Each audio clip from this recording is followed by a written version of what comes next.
Inducción electromagnética. En 1820, Hans Christian Ørsted hizo el gran descubrimiento de convertir la electricidad en magnetismo. Y en ese momento todo científico de Europa supo que había otro gran descubrimiento que había que conseguir, y que era usar el magnetismo para crear electricidad. Porque ellos sabían que aquel que efectuara ese descubrimiento pasaría a la inmortalidad. Y todos se volvieron corriendo a sus laboratorios y se pusieron a trabajar. Transcurrieron 12 años y no sucedió nada. 12 años es mucho tiempo. Para la mayoría de ustedes son las 2/3 partes de sus vidas. Son casi la mitad de la mía. Y sin embargo, en todo ese tiempo no se logró el descubrimiento. En la ciencia, cuando uno entiende algo, es muy difícil recordar lo que significa no haberlo entendido. El hecho es que durante ese periodo se realizaron muchos experimentos que contenían en sí mismos el descubrimiento, pero en formas tan complicadas que no se podían entender. Una vez hecho el descubrimiento y reducido a su esencia, es bastante sencillo y se lo voy a demostrar. Verán en qué consiste. Aquí tengo una simple espira de alambre. Mi objetivo es hacer circular una corriente eléctrica por esta espira. La espira está conectada a un galvanómetro cuya respuesta es ese punto de luz en la pantalla. De manera que si consigo que la corriente circule, esa luz se moverá adelante y atrás en la pantalla. ¿Cómo voy a conseguirlo? Tengo que hacerlo utilizando el magnetismo. Aquí tengo una barra imantada. Utilizar esta barra imantada para hacer que la corriente circule por la espira es muy sencillo. Todo lo que tengo que hacer es mover la espira hacia el imán primero, luego otra vez la espira atrás. Y este fue el gran descubrimiento. Ah, por cierto, hay una cosa más. Si yo muevo la espira atrás y adelante, entonces la corriente va atrás y adelante y así continúa. Prácticamente toda la energía eléctrica, de una manera u otra, se genera mediante este mecanismo. En otras palabras, este descubrimiento es la base esencial de nuestra civilización eléctrica. Y este es nuestro tema de hoy.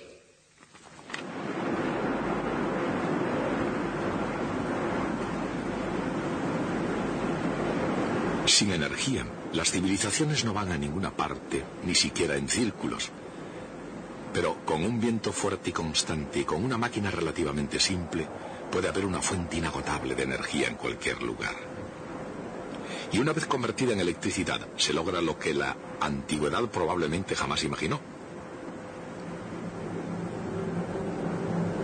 Hoy día parece fácil a primera vista, pero para comprender cómo produce electricidad el viento es necesario profundizar un poco más y adquirir un poco de perspectiva histórica.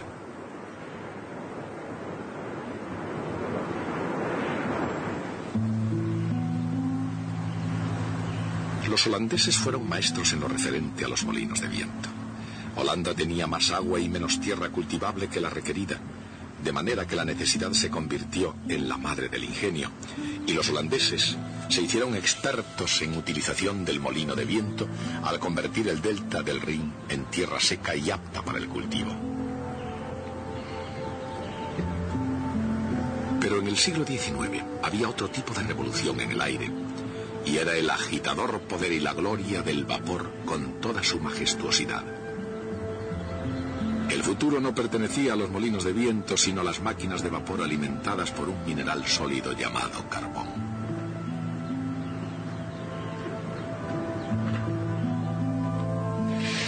El carbón era barato, tan firme como una roca y tan práctico como las cercanas vías del tren, de modo que durante algún tiempo se estuvo quemando carbón.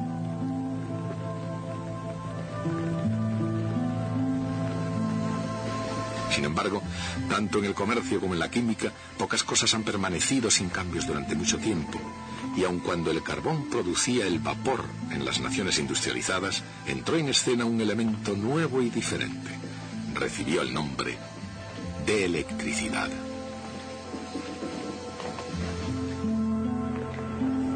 En ningún sitio se dedicaron a ella con más ardor que en la Royal Institution de Londres. Y nadie se entregó más a esa tarea que el diligente e intuitivo científico del siglo XVIII, Michael Faraday.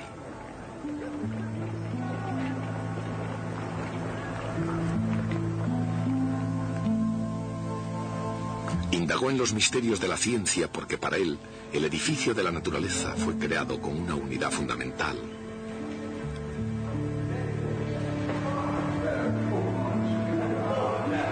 Y el señor Faraday creía que su anteproyecto podía encontrarse en las leyes de la física. Con esa creencia, Faraday se sintió motivado a desterrar un nuevo eslabón entre dos de las fuerzas fundamentales de la naturaleza, el magnetismo y la electricidad.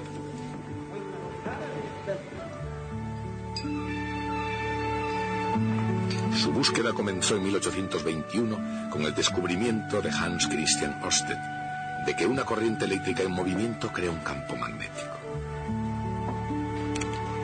En primer lugar, Faraday reprodujo el experimento y luego, dando un rodeo, dio un gran paso adelante. Inventó un dispositivo que se mantenía dando vueltas siguiendo el campo magnético circular creado por una corriente.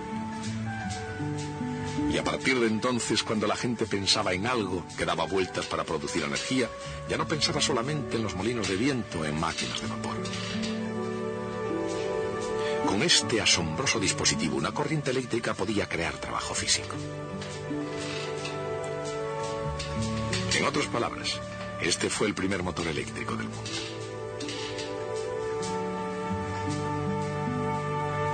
La mente inquieta de Faraday vio algo más que círculos de fuerza magnética en el descubrimiento de Ørsted. Vio una cuestión científica crucial. Si una corriente eléctrica podía crear un campo magnético, ¿podría un campo magnético crear una corriente eléctrica? La respuesta no surgió fácilmente. Tomó aceite para su lámpara, y papel, genialidad y tenacidad. Innumerables combinaciones de bobinas, imanes y alambres. Necesitó más de una década, por lo que sus biógrafos hablan de su legendaria paciencia. Y en 1831 Michael Faraday tuvo la respuesta. Cuando conectaba una batería a una bobina, se generaba una corriente de muy corta duración en otra bobina.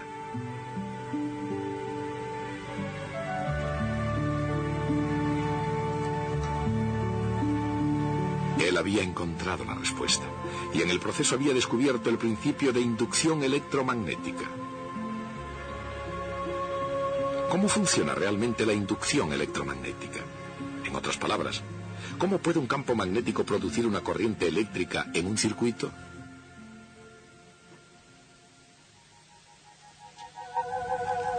Los campos magnéticos ejercen fuerza sobre las cargas eléctricas, pero solo si las cargas están en movimiento.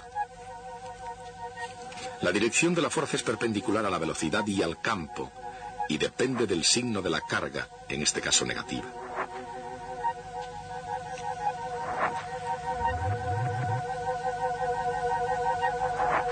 Por ejemplo, las cargas pueden ser electrones en un trozo de alambre. El simple movimiento de un alambre a través de un campo magnético hace que una corriente trate de originarse en él. Pero el campo de una barra imantada puede ser perpendicular en cada punto a una espira circular de alambre. De manera que al mover la espira se crea una fuerza que produce una corriente a lo largo de la espira. La corriente circula en un sentido si la espira se mueve hacia arriba, y en otro si la espira se mueve hacia abajo.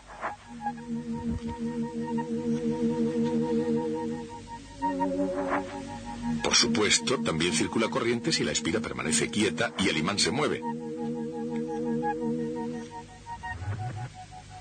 En un sentido, si el imán se mueve hacia abajo,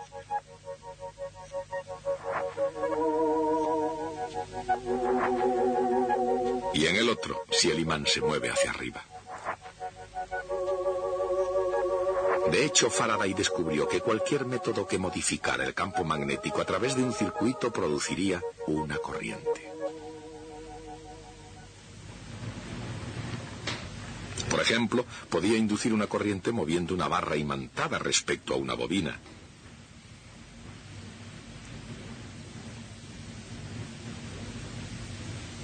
Y cuando Faraday conectaba una bobina a una batería, el aumento repentino del campo magnético inducía una oleada de corriente en otra bobina. Ambas ideas pueden expresarse en términos de flujo magnético.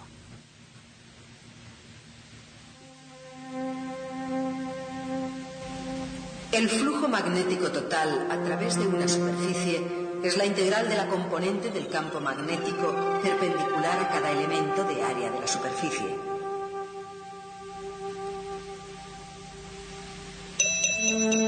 Cuando una espira de alambre se mueve a través del campo de una barra imantada, el flujo a través de la espira varía continuamente.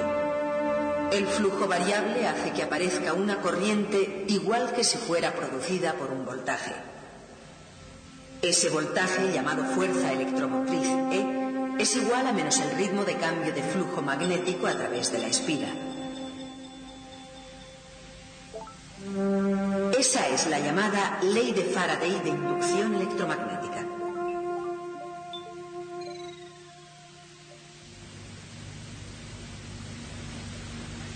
Una generación más tarde y en otro continente, otros geniales pioneros sacarían el mayor provecho del descubrimiento de Faraday. Sus nombres eran Thomas Edison y Nikola Tesla. Sin embargo, a diferencia de Faraday, su principal ambición era poner en funcionamiento máquinas y conseguir que fueran rentables económicamente. Edison comprendió que el negocio de la electricidad podía dar grandes beneficios, pero si quería obtenerlos, tendría que iluminar la ciudad de Nueva York. Eso requeriría una red de generadores muy potentes.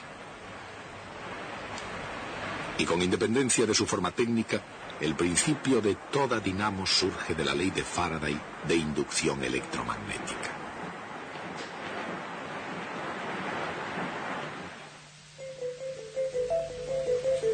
Al cambiar de orientación una espira de alambre en un campo magnético constante, el flujo a través de la espira cambia continuamente. La diferencia de potencial resultante y la intensidad de corriente son sinusoidales, yendo primero en un sentido y luego en el otro. Utilizando ingeniosos contactos deslizantes unidos a bobinas en rotación, Edison fue capaz de compensar la diferencia de potencial oscilante, obteniendo una corriente que siempre circulaba en la misma dirección desde sus generadores. Tesla pensaba que el sistema de corriente continua de Edison era costoso y poco eficiente y que la corriente alterna haría mejor la tarea. Pero sea continua o alterna, queda una cuestión. ¿En qué sentido circula la corriente inducida?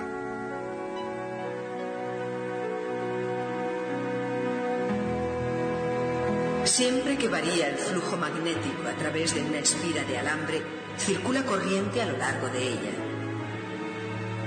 La corriente circula en un sentido si el flujo decrece y en el otro sentido cuando el flujo aumenta.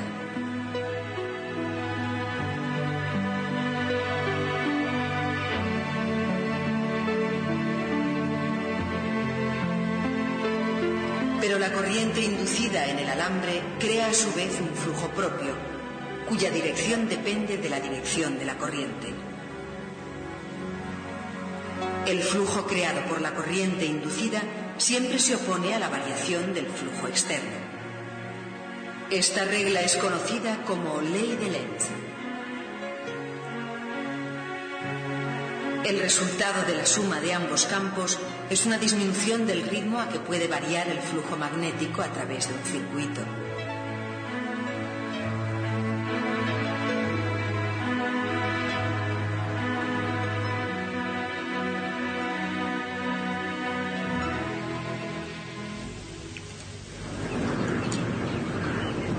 A medida que la energía eléctrica se volvió más importante, la ley de Lenz no disminuyó el ritmo de cambio del progreso tecnológico. Y las máquinas de vapor no quedaron fuera de juego, ni mucho menos.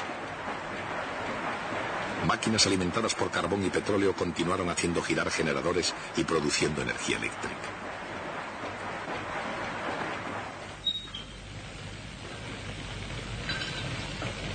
Sin embargo, cuanta más cantidad de carbón y petróleo se extraía y utilizaba, tanto más evidente resultaba que la Tierra cuenta con una cantidad limitada. Y según algunas personas, en lo que a combustibles fósiles se refería, ya se podía vislumbrar el fin. De modo que la investigación de alternativas continuó. Durante algún tiempo la energía hidroeléctrica surgió como una promesa.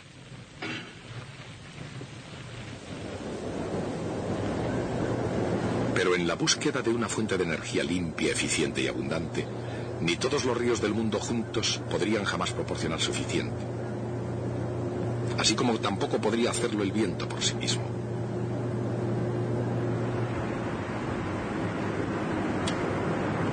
Pero junto con las energías geotérmica y solar, el viento proporciona una energía barata y descentralizada que puede compartir la carga con las plantas generadoras centralizadas y tradicionales. Valiéndose de la tecnología actual, estos molinos son mucho más eficientes que sus semejantes holandeses de hace unos siglos.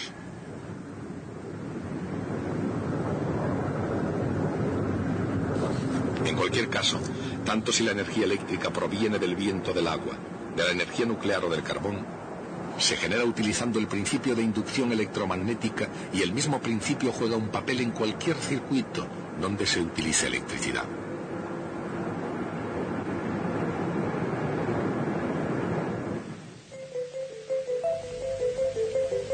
Una corriente eléctrica en cualquier circuito crea un campo magnético que en cualquier momento que cambie induce una corriente en el propio circuito que se opone a ese cambio. Este fenómeno se llama autoinducción. El efecto de la autoinducción es más intenso en una bobina de muchas espiras llamada solenoide, y es precisamente porque forma muchos lazos alrededor del flujo cambiante.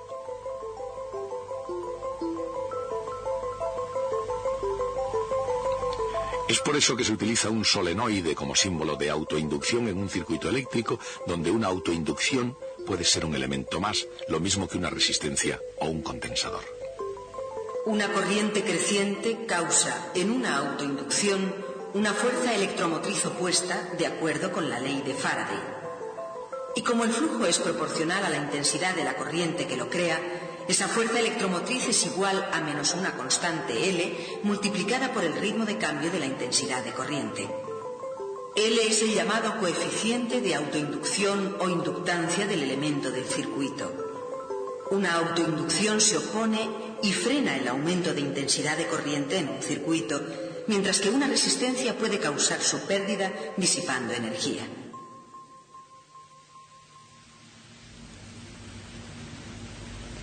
Pero más allá de estas consideraciones prácticas, ¿qué valor tiene la teoría de Michael Faraday? Para los principiantes, a diferencia de un motor, no es sencilla y evidente. Y a diferencia de cualquier máquina, no es algo a lo que se pueda poner precio. De hecho, el valor de la inducción electromagnética está más allá de la economía política, de la tecnología. Y es porque la teoría de Faraday revela algo nuevo sobre la esencia de los campos eléctricos y magnéticos, y en su avance cambia las reglas por las que se rige la naturaleza en su juego.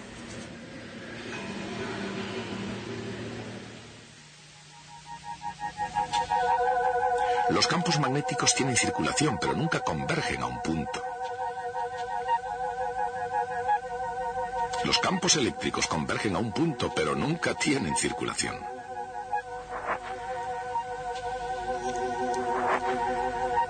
En lenguaje matemático eso significa que la integral de línea de un campo electrostático a lo largo de cualquier trayectoria cerrada es siempre igual a cero.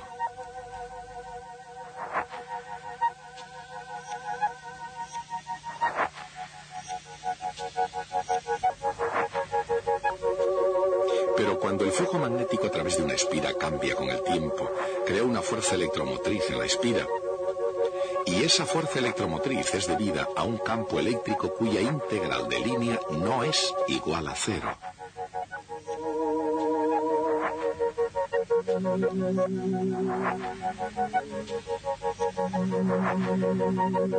En otras palabras, sí que hay una forma de hacer que los campos eléctricos tengan circulación, después de todo, y es variando el flujo magnético.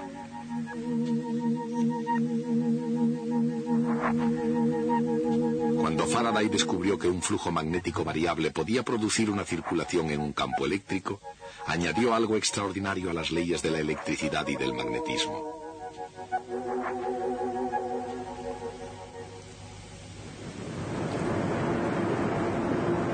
De manera que, mientras frecuentemente se dice que no hay nada nuevo bajo el sol, este dicho no se aplica a la inducción electromagnética.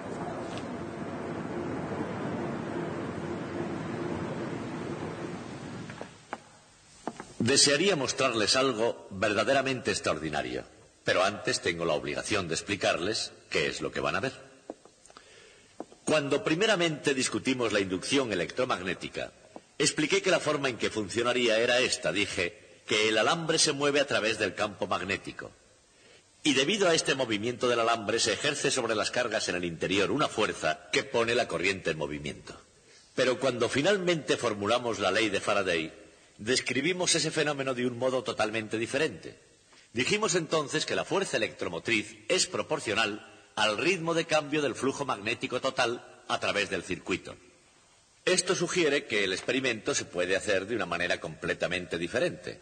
Lo que podemos hacer es tomar un solenoide, es una bobina en forma de hélice, como esta, en la cual el alambre da vueltas y vueltas. Si pasamos una corriente a través de ella, crea un campo magnético en esta dirección. Ahora, si coloco una espira de alambre alrededor del solenoide, así, y la conecto a un galvanómetro, así, cuando conecto el solenoide, el flujo a través de esta espira aumentará incluso aunque no haya nunca en absoluto campo magnético en la posición del alambre, y de acuerdo con la ley de Faraday, el galvanómetro debería saltar. Por supuesto, ustedes pueden no estar de acuerdo, dirán que el campo magnético en la posición del alambre no es cero, porque el flujo magnético que pasa a través del solenoide tiene que regresar afuera en algún sitio, y por eso existe algo de campo magnético fuera. Puedo remediar ese problema si cojo el solenoide y lo hago doblar sobre sí mismo, formando una especie de rosquilla o toroide. Un toroide sería una cosa así.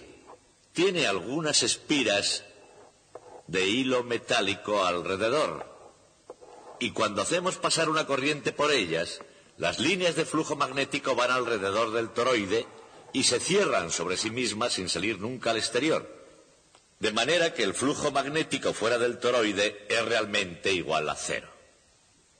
Ahora, si tomo una espira y la hago correr por el centro de la rosquilla, después hacia atrás y la conecto al galvanómetro, cuando conecto el toroide, el galvanómetro debería saltar, aun cuando el campo magnético en la posición del alambre sea exactamente cero. Esto es lo que les voy a mostrar. Tengo aquí un toroide.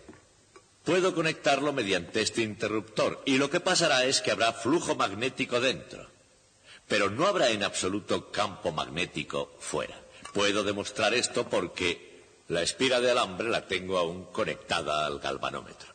Saben que si hay un campo magnético en torno a la posición de esta espira de alambre, el galvanómetro saltará. Puedo poner el alambre justo sobre el toroide, así, tan próximo como quiera. Lo conecto con este interruptor y podrán ver que no sucede nada. El galvanómetro no se mueve nada cuando abro o cierro el interruptor. No sucede absolutamente nada. Pero, si en lugar de eso tomo el alambre y lo paso a través de la rosquilla, el resultado es completamente diferente. Puedo hacerlo simplemente soltando el cable y ensartándolo por el centro de la rosquilla de esta forma, y cerrándolo otra vez. Ahora, incluso aunque todavía no haya campo magnético en la posición del alambre, cuando yo conecte el toroide, saltará el galvanómetro. Presten atención.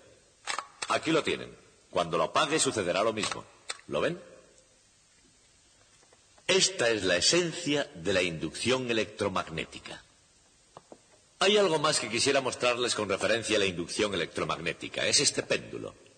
Es un péndulo ordinario, pero que tiene una pieza de cobre en su extremo. Cuando oscila, la pieza de cobre pasa por entre los polos de un electroimán. El electroimán ahora no está conectado. En el caso de que lo estuviera, imaginen lo que pasaría. La pieza de cobre oscilaría dentro del campo magnético. Debido a que se mueve dentro del campo magnético, entonces por inducción electromagnética se inducirían corrientes eléctricas en el cobre. Siempre que circulan corrientes eléctricas por un metal producen calor, y si se calienta significa que se estaría perdiendo energía en algún sitio. ¿De dónde procede esa energía? El único lugar del que puede proceder es de la oscilación del péndulo. El péndulo debería disminuir su velocidad si conecto el electroimán, cosa que puedo hacer cerrando el interruptor. Esto es lo que voy a hacer. Haré oscilar el péndulo de nuevo. El péndulo empezará a oscilar. Fíjense en el ritmo de oscilación. Y cuando cierre el interruptor, podrán comprobar que el péndulo disminuye su velocidad. Así que mucha atención. Lo pongo a oscilar, cierro el interruptor precisamente ahora y observen. ¿Qué? ¿Se dan cuenta?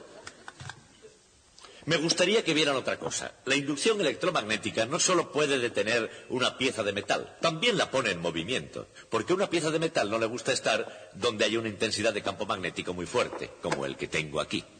Si coloco este aro de aluminio, podremos ver que en cuanto lo conecte, el aluminio de hecho dará un salto en cuanto esté conectado. Gracias. No puedo hacerlo mejor, así que hasta el próximo día.